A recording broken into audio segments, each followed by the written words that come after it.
Hello friends, welcome back to social media business class. आज का जो टॉपिक है या जो वीडियो है वह प्रिकॉशन ऑफ एक्सपेंडिचर मेथड। बिल्कुल हाँ जी, इससे पहले की जो वीडियो है वो बनाई मैंने इनका एक्सपेंडिचर मेथड पर कि नेशनल इनकम हम कैसे निकालेंगे। उससे भी पहले इनकम मेथड निकाला था, उसके प्रिकॉशन पढ़े थे। अब एक्सपेंडिचर मेथड से रिलेटेड क्या प्रिकॉशंस हैं, क्या सावधानियां हैं जो आपको देखनी चाहिए कि हाँ भैया क्या क्या चीज ऐड नहीं होंगी या ऐड होंगी तो क्या ऐड होंगी। बिल्कुल है जी, चलिए चलते हैं।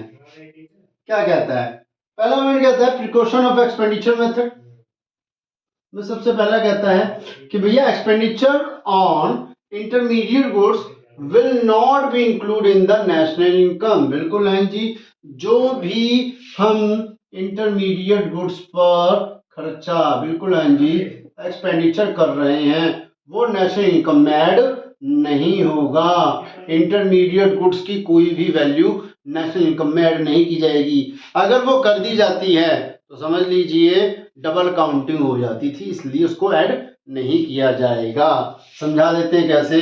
भैया एक मिल्क है, जब कोई स्वीट्स मेकर बिल्कुल है जी मिठाई बनाने वाला व्यक्ति अगर इस ऐड को मिल्क को खरीदता है 20 रुपए का और इसको भी नेशनल इनकम में अगर वो ऐड कर देता तो 20 रुपए का वो खरीदा प्लस 200 रुपए की मिठाई भी बेच रहा है तो 20 प्लस 2 220 रुपए ऐड हो सकता था।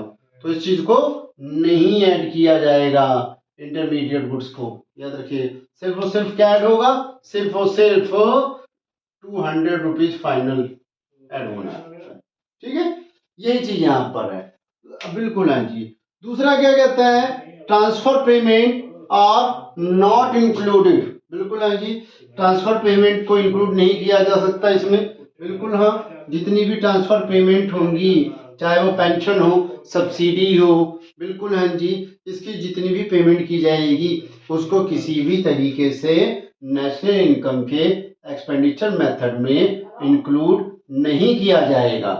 इसके साथ साथ कहता है purchase of second hand goods will not be included. बिल्कुल हाँ, जितने भी सेकेंड हैंड गुड्स खरीदते हैं उन सबको भी नेशनल इनकम में इंक्लूड नहीं किया सकता। क्यों?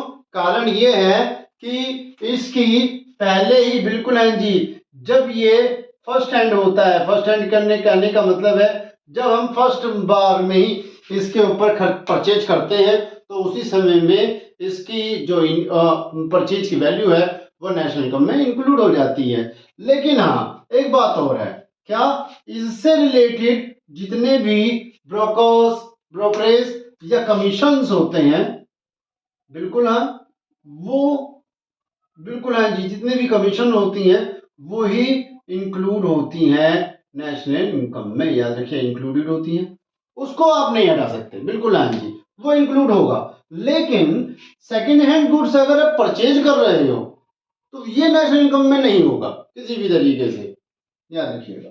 अगला क्या बोलता है, अगला बोलता है फोर्थ पॉइंट और लास्ट पॉइंट बोल सकते हैं आप इसका, वो है परचेज ऑफ फाइनेंशियल एसेट्स। बिल्कुल हाँ जी, will not be included purchase. अब क्या, शेयर, डिवेंचर्स, बॉन्ड।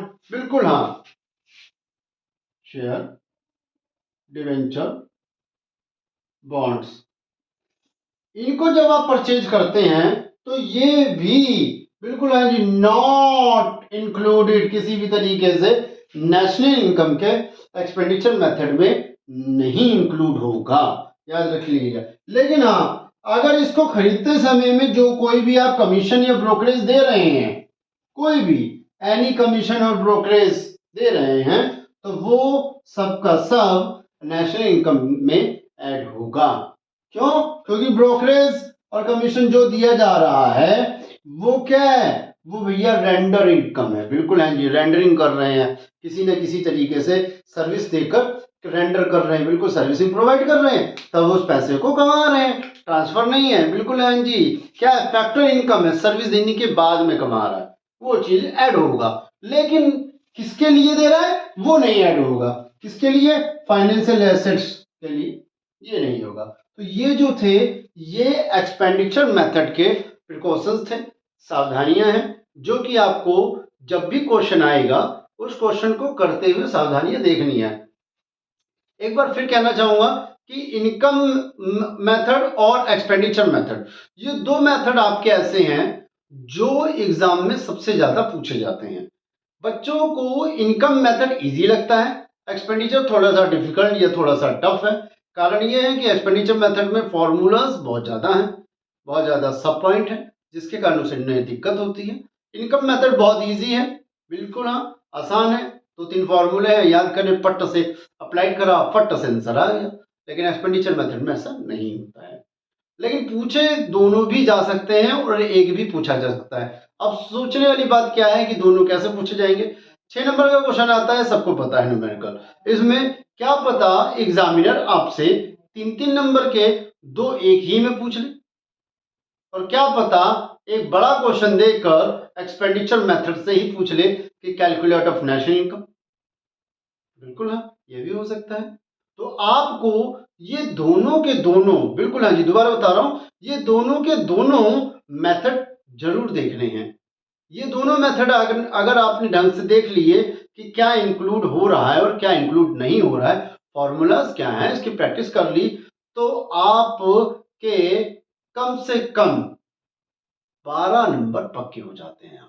बिल्कुल हाँ जी, 10-12 नंबर जो भी हैं वो पक्के हो जाएंगे हर हालत में आपके। ठीक है, आप इसे देख लीजिए। और अगर ये वीडियो आपके लायक है या आपको पसंद आई हो तो please like, subscribe and share जरूर करें, ताकि आपका सपोर्ट हमें मिलता रहे और इसी प्रकार से मैं वीडियो बनाता चलूँ आपके लिए। इसके बाद में जो अगली वीडियो आएगी वो है आपकी वैल्यू एडिड मेथड।